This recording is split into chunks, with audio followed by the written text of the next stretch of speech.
महंगाई की बात करिए, पेट्रोल डीजल सब देख रहे हैं। जब 65 रुपए लीटर था तो उसमें तेरी यानी सड़क पर नाचने का काम करती थी। आज 100 रुपए लीटर है तो कोई बात करने वाला नहीं है। आप आइए सरसों का तेल पे बीच में मत बोलिए, बीच में मत बोलिए। चीन की सरहद पे जाने का काम अगर हिंदुस्तान में किसी रक्षा मंत्री ने किया तो माननीय इमरान सिंह यादव ने किया। कोई कमी नहीं थी। हमारे सरकारी अस्पतालों की संख्या कम थी। एक मिनट, और ये सरकारी अस्पताल क्यों कम थे? जो 65 साल तक कांग्रेस और ये 15 साल अब हम यहाँ पर मौजूद हैं। चलिए यहाँ पर देखते हैं, एक तरफ भारतीय जनता पार्टी बीजेपी का बूथ है तो दूसरी तरफ समाजवादी पार्टी का बूथ है। भीड़ हर तरफ हमें देखने को मिल रही है और सबसे ज़्यादा बात करी जाए तो बीजेपी के बूथ पर काफ़ी बड़ी संख्या में लोग मौजूद हैं जिनका वोटर आईडी अभी जिनकी पर्ची नहीं निकल पाई है वोट डालने के लिए, वो लोग अपनी पर्चियां यहाँ से निकलवा रहे हैं। तो अभी फ़िलहाल वो सारा काम यहाँ पे चल रहा है। लेकिन सुबह भी यहाँ पर अगर भारतीय जनता पार्टी का देखा जाए तो काफ़ी बड़ी संख्या में कार्यकर्ता भी मौजूद हैं और सुबह जब हम यहाँ आए थे तो हमें यहाँ लोग भी नज़र आ रहे थे। वहीं दूसरी तरफ अगर समाजवादी पार्टी की बात की जाए तो यहाँ पर फिलहाल खाना पीना चल रहा है, उसको हम इग्नोर करेंगे। लेकिन यहाँ पर भी अच्छी संख्या में लोग थे, यानी कि टक्कर अभी भी भारतीय जनता पार्टी और समाजवादी पार्टी में दिखाई दे रही है। वहीं आम आदमी पार्टी की अगर बात की जाए, बहुत कम संख्या में लोग वहाँ पर दिख रहे हैं, कार्यकर्ता भी कम है और कांग्रेस पे भी यही हाल है। तो टक्कर गजब की है। उसी के साथ कुछ और लोगों से भी हम बात करते हैं। चलिए पूछते हैं लोगों से। आज हम ये नहीं पूछना चाहते कि किसको वोट दिया आपने, वोट अब जो मेन बात है वो ये है कि मुद्दे क्या चुने गए वोट देने से पहले। सिर्फ मुद्दे बताइए, किसको दिया, क्या दिया, वो सब हो गई पुरानी बातें। बेरोजगारी, अत्याचार, नाम बताइए अपना, क्या है? नाम बताइए। फहीम नाम है मेरा। जी फहीम जी, क्या किसको वोट, किन मुद्दों पे वोट? मैं किसको दूं? मेरा फंडामेंटल राइट है। किन मुद्दों पे वोट? अत्याचार, व्यभिचार और कौन कौन चार बताऊं? सब चारे चार है। व्यवहार और सद्भावना के चार नहीं है, बस इतने है और कुछ नहीं। अपने ये मुद्दे रहे आपके, और भी लोगों से मुद्दे सिर्फ जानने आए हैं। मुद्दे वासिद अली नाम है मेरा। मुद्दा सिर्फ महंगाई है, आवारा पशु है और भ्रष्टाचार है और बेरोजगारी है। सिर्फ इन्हीं मुद्दों पे वोट पड़ रहा है और इसी मुद्दों पे वोट दिया, ये वोट दिया, वोट दे दिया आपने। वोट दिखा दीजिए। वैसे यही चल रहा है, कौन जीतेगा कौन नहीं जीतेगा। लेकिन आज सिर्फ ये जानना चाहते हैं कि आने से पहले दिमाग में मुद्दे क्या थे। तो यही मुद्दे बस हम, आप बताइए भाई साहब, आपने वोट दे दिया? हमने मतदान तो करा और सभी लोग को मतदान करा, पर 2017 से जो पहले गुंडा राज रहा, उनके घरों गुंडा राज में बुलडोजर चला बाबा का, और फिर 22 में बाबा की अब सरकार बनेगी, बाबा बहुमतों से आएंगे, बाबा कोई नहीं रोक सकता। क्यों? इंसान जानता है क्या बेरोजगारी क्या नहीं, सब जानते महंगाई। अच्छा, अभी अपराध गौकुशी भी रुकी है, गौकुशी भी रुकी है। जो गौकुशी हो रही थी उस पर भी लगाम लगा है और गाय का तो कई जगह गौशाला वगैरह ये सब इंतजाम हो रहा है। मोदी जी अभी 10 मार्च के बाद देखिए क्या इंतजाम करते हैं। अच्छा, उससे पहले क्या क्या इंतजाम किए? इतने समय से मोदी जी थे, वो योगी जी थे प्रदेश में। अब ये गिनाने वाली बात नहीं है, ये तो अनगिनत है कि क्या किया क्या नहीं किया। गिनाने के लिए तो इतना कार्य किया है। हाँ, जानना चाहेंगे कि डिबेट डिस्कशन लंबे समय से हो गया, कर लिया, आज जब वोट देने आए क्या मुद्दे दिमाग में सोचे? 3 मुद्दे बताइए। मैं अनिल वर्मा, प्रदेश अध्यक्ष अपना व्यापार मंडल। व्यापारियों के मुद्दे इस सरकार में केवल खोखले वादे हुए, महंगाई, आवारा पशु, ऐसे बहुत ज्वलंत मुद्दे हैं और मैं समझता हूं कि लोगों के दिलों में खाइयाँ पैदा की इस सरकार ने, और इस सरकार को हटना बहुत ज़रूरी है।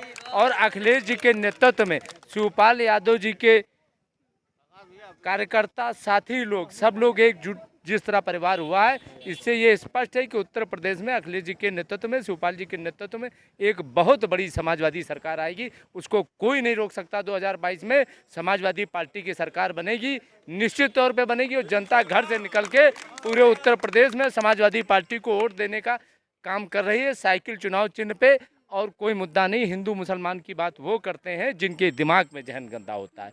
हम लोग समाजवादी हैं। मैं अनिल वर्मा हूं, लेकिन समाजवादी पार्टी के साथ सिर्फ मुद्दों पे हूं, विचारधारा पे हूं, क्योंकि अखिलेश जी ने कभी भी, शिवपाल जी ने कभी भी हिंदू मुसलमान की बात नहीं की, विचारधारा की बात की, एकता की बात की, अखंडता की बात की, और गाँव के उस किसान की बात की, शहर के उस गरीब नागरिक की बात की जिसकी ज़रूरत एक अच्छी सरकार को है। वो शिवपाल यादव और अखिलेश यादव जी के नेतृत्व में बन सकते हो।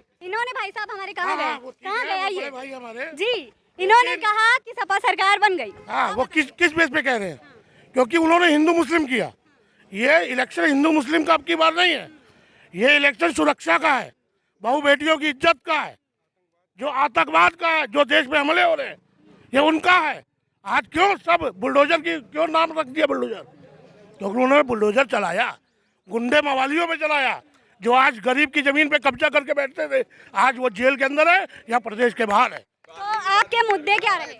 मेन मुद्दा बता तो रहा हूँ, आधार में के दीवार में बुलडोजर, मेन मुद्दा बुलडोजर। मेन मुद्दा बुलडोजर है, ये गुंडे बदमाश जेल के अंदर है। महिलाओं की सुरक्षा प्लस, हाँ चलिए आइए, आप आइए आइए आइए। उन्नाव कांड भूल नहीं सकते आप, उन्नाव कांड नहीं भूल सकते। और आपके विधायक खुले में टहल रहे हैं, कोई कुछ नहीं है, और सब कोई कहने वाला नहीं, कोई कुछ एक्शन नहीं है। क्या है आपकी सरकार? ऐसा है हाथरस हम सारी बातों की बात अगर एक बार में कहना चाहें तो ये है कि कोई भी समस्या है तो आज की जनता, भारत की जनता, पूरे भारत की जनता ये समझ रही कि कोई भी अगर समाधान दे सकता है तो भारतीय जनता पार्टी की सरकार दे सकती है, और कोई नहीं सकता है। उन्होंने सवाल उठाया, उन्होंने सवाल उठाया। ऐसा समझ, ऐसा नेतृत्व करने वाले आपने सुरक्षा के मुद्दे पे आपने अपनी बात रखी, हमने कहा फिर आप उस समय कहाँ थे? आपके विधायक अभी भी हैं, हाथरस कांड सिंबल मिल रहा है। उसके बाद आपका कैपिटल वो जो थाना कौन सा प्रभारी था वो अभी भी फरार है, क्या है ये चीज है जी? हर घटना के पीछे एक ही संगठन का हाथ क्यों होता है? कौन सा संगठन? वो मैं नहीं बोल सकता, इस समय कोई पोलिंग चल। अच्छा ये देखिए, हाँ। चाइना की फौज जो है हमारे, चाइना की फौज बॉर्डर पे घुसी जा रही है हमारे, और पाकिस्तान में जो है हमारे चाइना, हाँ चाइना घुसी जा रही देश के। उसका जवाब दे रहा हूँ। आज से पहले कांग्रेस इतने साल रही, किसी की हिम्मत हुई चीन की आंख दिखाने की? ये पहला मोदी है जिसने आंख दिखाई। आज चीन की अंदर घुसाए, अंदर घुसाए, अंदर घुसाए। एक सेकंड रुकिए। आप राज्य से उत्तर प्रदेश में जो योगी सरकार है, आप उससे रिलेटेड एक समस्या बता दीजिए। 70 साल सुनिए, 70 साल कांग्रेस ने राज किया, कोई भी गांधी देश से बाहर नहीं भागा। 7 साल में मोदी ने राज किया, कितने मोदी भाग गए देश से? एक मिनट, आप ये बता दो, अभी कोविड आया, सब लोग जितनी पार्टी के नेता थे सब घर के अंदर 10 तालों के अंदर घुस गए, लेकिन लाशें एक योगी था जो हिम्मत लेके लगा रहा। सवाल मुझे करने दीजिए, जब हाँ कैमरे वाले को शूट करने दीजिए तब हो पाएगी। दूसरा सवाल ये था कि ऑक्सीजन मास्क, ऑक्सीजन की बहुत कमी हुई थी जब यहाँ पर कोविड फैला हुआ था। लगातार ऑक्सीजन के लिए हम सबने देखा कि एक दूसरे को फ़ोन किया जा रहा था कि भैया कहीं से अरेंज हो जाए ऑक्सीजन, तो आप ऑक्सीजन अरेंज करवा दिए, लेकिन नहीं हो पा रहा था। क्या कहेंगे उस पर? देखिए, मैं पूरी शुरू से आपकी बात शुरू करता हूं। जब इनका चुनाव प्रचार शुरू हुआ, देखिए तथ्यों पे बात करिए, जबरदस्ती चिल्लाने से कोई फायदा नहीं है। तो इनका नारा था, बहुत हुई महंगाई की मार, अब की बार इसकी सरकार, बहुत हुई गंडा राज, अब की बार इसकी सरकार, बहुत हुआ भ्रष्टाचार, अब की बार इसकी सरकार। अब एक एक चीज पर आइए। आप महंगाई की बात करिए, पेट्रोल डीजल सब देख रहे हैं। जब 65 रुपए लीटर था तो स्मृति ईरानी सड़क पर नाचने का काम करती थी, आज 100 रुपए लीटर है तो कोई बात करने वाला नहीं है। आप आइए, सरसों का तेल पे बीच में मत बोलिए, बीच में मत बोलिए, बीच में मत बोलिए। अब आइए सरसों के तेल पे बात करिए।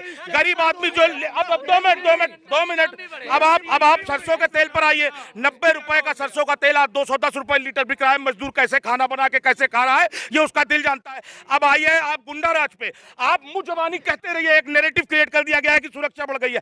एनसीआरबी जो केंद्र सरकार की एजेंसी है, उसने कहा कि उत्तर प्रदेश में महिलाओं के प्रति अपमान बढ़ चुका है, दलाली बढ़ चुकी है, अत्याचार बढ़ चुका है, फिरौती बढ़ चुकी है। जो लिखा पढ़ी में तो गुंडा राज भी बढ़ गया। और भ्रष्टाचार, आप किसी भी सरकारी ऑफिस में चले जाइए, जहां पहले 5 रुपया पड़ता था आज 10 रुपया लेने का काम कर रहे हैं सरकार, और इतना ज्यादा भ्रष्टाचार बढ़ गया। और आइए कोविड की बात करिए। ये बात करते हैं हिंदुत्व की, आपको याद होगा जिस समय कोरोना था तो समाचार आप जैसे पत्रकारों को लाशें ना दिखे, इसलिए शमशान पर बाउंड्री वॉल उठा दी गई थी, लकड़ियों पे दलाली खाई जा रही थी। और हिंदुत्व की बात करते हैं, अरे लोग जब मरे हैं तो लकड़ी तक नई नसीब हुई, गंगा में लाशें बहा दी गई हैं, कुत्ते नोचते हुए लाशों को पाए गए हैं। इन्होंने हिंदुत्व के साथ खिलवाड़ किया। मैं ब्राह्मण हूं, उसके बाद मैं ये बात गर्व से कहता हूं, आज इस देश में इतना जहर घोलने का काम किया इनके बीजेपी आईटी सेल ने, जो हजारों करोड़ से चल रहा है, इतना जहर घोलने का काम किया कि भाई को भाई से लड़वाने का काम किया सिर्फ इसलिए कि सत्ता मिल जाए। लेकिन याद रखना होगा, ये वही लोग हैं जो 1925 से कोशिश कर रहे हैं और हमारे बाप दादाओं ने इनको मौका नहीं दिया था, क्योंकि इनको पता था लोगों की आज़ादी के आंदोलन में श्यामा प्रसाद मुखर्जी का नाम लेते हैं। मुस्लिम लीग की सरकार में श्यामा प्रसाद मुखर्जी मंत्री थे। आप याद करिए, आप हमको एक वाक्य बता दीजिए इनकी आज़ादी की लड़ाई में जरा सा भी योगदान होगा। जब गांधी जी ने नारा दिया था भारत छोड़ो आंदोलन का, तब श्यामा प्रसाद मुखर्जी ने अंग्रेजों को लिख के दिया था कि भाई साहब आप चिंता ना करिए, हम आपके साथ हैं। तो आप देखिए, ऐसा है, जब चीन की सरहद पे जाने का काम अगर हिंदुस्तान में किसी रक्षा मंत्री ने किया तो माननीय मुलायम सिंह यादव ने किया। एक मिनट, देखिए ऐसा है, मैं यहाँ पे उपस्थित सभी व्यक्तियों को जानता हूँ। पहली चीज़, यहाँ पे उपस्थित व्यक्तियों को जानता हूँ, कौन पहले किस दल में था, आज किस दल में है। दूसरी बात, अब ये कोरोना को लेके इन्होंने पहले बात करी, मैं कोरोना का जवाब देना चाहता हूँ।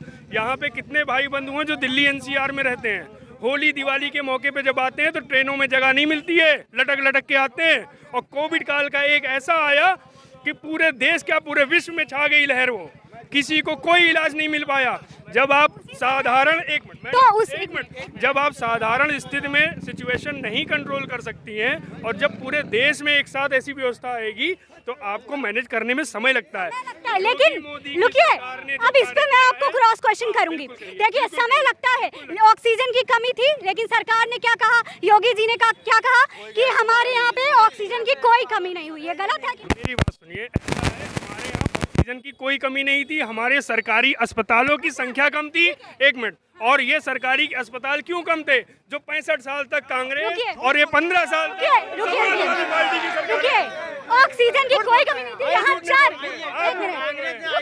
जनता से बात कर, आप रुकिए, आप जनता से बात करेंगे। यहाँ ये लोग कह रहे हैं कि ऑक्सीजन की कोई कमी नहीं हुई। बहुत कमी हुई ऑक्सीजन की, बहुत लोग खत्म हुए, पेपर में आया, सबने देखा। जिनके घरों में हुई है वो उनसे बेहतर कोई नहीं जान सकता, आप उनसे पूछिए जाके। अच्छा, आपकी किसी रिश्तेदार का कोविड? हाँ, हमारे रिश्ते हमारे मोहल्ले पड़ोस में हुआ है। यानी कि प्रदेश ने सफर किया? बिल्कुल सफर किया, सरकार के वादे गलत थे। बिल्कुल। तो इस बार जो आपने वोट दिया है, वोट देके आ रहे हैं आप, किन मुद्दों पे दिया? हमने वोट दिया है, देखिए तरक्की, विकास, भाईचारे के मुद्दे पे दिया है। बिल्कुल, जो हमारे लखनऊ का विकास किया, प्रदेश का विकास किया, नौजवानों का भविष्य को देखते हुए हम लोगों ने वोट किया है। बहुत बहुत शुक्रिया। तो हमने सभी से बात की, नेताओं से भी बात की, कार्यकर्ताओं से भी बात की, जनता से भी बात की। डिस्कशन लंबे समय से चल रहा है, लेकिन टक्कर तगड़ी है, ये अभी भी देखने को मिल रहा है। कौन जीतेगा कौन नहीं जीतेगा ये नहीं कहा जा सकता, क्योंकि सबके मुद्दे अलग हैं। कोई राष्ट्रवाद का नाम दे रहा है तो कोई बात कर रहा है बेरोजगारी की, महंगाई की और एकता की। असल में क्या होता है ये तो आने वाले 10 मार्च को ही पता चल पाएगा। रिजल्ट हम आपको ज़रूर दिखाएंगे और आगे की हर खबर के लिए जुड़े रहिए हमारे साथ, देखते रहिए द अनफोल्ड ट्रुथ। वीडियो पसंद आई हो तो वीडियो को लाइक करें, चैनल को सब्सक्राइब करें, वीडियो को शेयर करें। साथ ही इसी तरीके की और वीडियोस देखने के लिए बेल आइकन को दबाना ना भूलें।